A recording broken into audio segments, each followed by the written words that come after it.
Vi skal her se på et bevis for en regneregel, der gælder for ubestemte integraler. Regnereglen siger simpelthen, at det ubestemte integrale er en differens mellem to funktioner, f minus g, præcis er det samme som differensen mellem de to funktioners ubestemte integraler.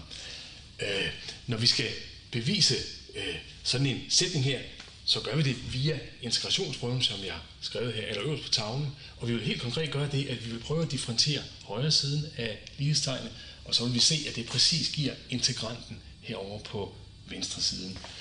Jeg starter med at skrive højre siden op.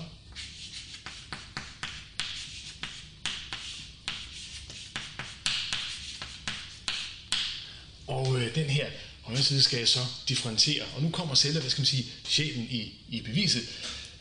Vi kan nemlig præcis udnytte en tilsvarende regneregel, vi kender fra differentialregningen, som fortæller os, hvordan vi skal differentiere en differens mellem to funktioner. Det her det er jo stamfunktioner, kan vi godt opfatte dem som.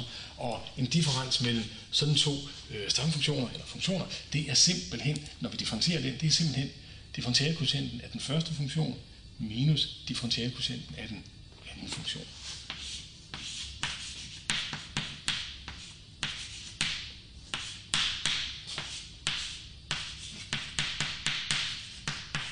Sådan her, nu har vi brugt præcis ved det her lighedstegn, der har vi brugt den der regneregel, vi kender fra differentialregningen. Og kigger vi nu på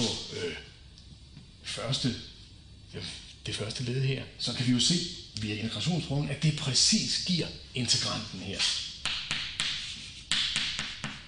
Så har vi minustegnet her, og igen via integrationsprøven er det jo præcis integranten, vi får ud af det sidste led der.